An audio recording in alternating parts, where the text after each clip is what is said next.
यदि आप गृहस्थ हैं तो 5 बजे तक उठ जाए, इतनी छूट। मान लो आप रात्रि में 11, 11:30 बजे या 12 बजे सोते तो 5 घंटे। अगर आप दिन में नहीं सोते तो 6 बजे तक उठे, सूर्य उदय हो रहा हो आप सो रहे हैं, चाहे गृहस्थ हो चाहे विरक्त हो, आप बिल्कुल नष्ट हो जाएंगे, आपकी आयु नष्ट होगी, आपकी बुद्धि भ्रष्ट होगी, आप ब्रह्मचर्य रह नहीं सकते। कह देते ब्रह्मचर्य की क्या जरूरत, क्या आप सच्ची मानिए। आप 2 महीने ब्रह्मचर्य, अगर गृहस्थ है 2 महीने ब्रह्मचर्य रहिए, 2 महीने केवल, और फिर आप देखिए आपको कैसा लगता है। और उस ब्रह्मचर्य से युक्त होकर फिर संतान उत्पन्न क्रिया की, आप देखिए वो संतान कैसी तेजस्वी होगी, आप उसको समझिए। आप जिसे बिल्कुल साधारण बात समझ रहे हैं, आप समझ रहे हैं आपको छूट मिल गई विषय भोगों के लिए, नहीं, सावधान। कुछ दिनों बाद आप ऐसे ऐसे रोगों से ग्रसित हो जाएंगे कि आप चलने लायक नहीं होंगे, आप खुद देख लीजिएगा। कुछ दिन बाद ऐसी आपकी इंद्रियां हो जाएंगी कि साधारण बातों में आप ब्रह्मचर्य रहित हो जाएंगे, सोच में ब्रह्मचर्य रहित हो जाएंगे, साधारण घर्षण में आप ब्रह्मचर्य रहित हो जाएंगे। ऐसी स्थितियां आती हैं जिनमें मतलब कितनी दुर्दशा हो जाए, चाहे वो स्त्री शरीर हो चाहे पुरुष शरीर। ऐसा नहीं कि केवल ब्रह्मचर्य पुरुष शरीर के लिए, दोनों के लिए ब्रह्मचर्य है। अगर आप गलतियों से युक्त हो जाएंगे तो स्त्रियों में ऐसे रोग हो जाते हैं जिनके कारण उनको चलना फिरना मुश्किल हो जाता है, उनके शरीर की पूरी स्थिति बिगड़ जाती है। ब्रह्मचर्य दोनों के लिए आवश्यक है। कुछ लोग प्रश्न करते हैं कि गृहस्थ आश्रम में ब्रह्मचर्य का अस्तित्व नहीं। आप देख लो, अगर 1-2 साल में आंखों में कम ना दिखाई देने लगे तो बताना। अगर घुटने दर्द करें, कमर दर्द करे, चलने पर आपको चक्कर आने लगे, देखना, खुद देखना।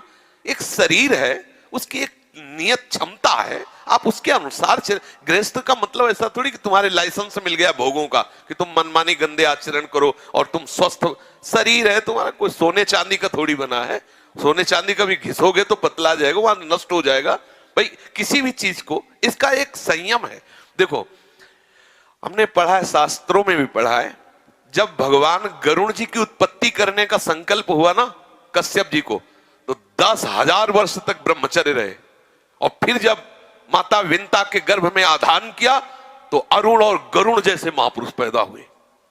अगर आप 5 वर्ष ब्रह्मचर्य रहे केवल इसलिए कि जो हमारी संतान हो वो बहुत देशभक्त, हरिभक्त, बलवान, विद्वान, ज्ञानवान हो, और आप नियम से दोनों भजन करो, और 5 वर्ष बाद गर्भाधान करके संतान उत्पत्ति के शास्त्र सिद्धांत, अगर वो महापुरुष न पैदा हो तो बताना। अब ये खान पान ठीक नहीं, आचरण ठीक नहीं, पवित्र नहीं हो, एक किसान भी खेती को सुरक्षित और तैयार करता है तो उसमें अच्छी फसल होती है। तुमने ब्रह्मचर्य को जाना ही नहीं, इधर उधर से हर तरह से भ्रष्ट आचरण, अब वो संतान कैसे हुई। अब देखो, हंसी मजाक की बात है, हम देखा गोदी में चश्मा लगा है, भगवान गोदी में है, शुगर है 500। अब बोलो इनको जवानी आएगी कभी? क्या हुआ? ये गलतियां हो गई, संयम बर्ताव नहीं किया गया, वीर में वो सामर्थ्य नहीं रही कि संतान को तेजस्वी ओजस्वी बना सके। अब इन बातों को कहा जाता है गुप्त रखो, गुप्त मरो।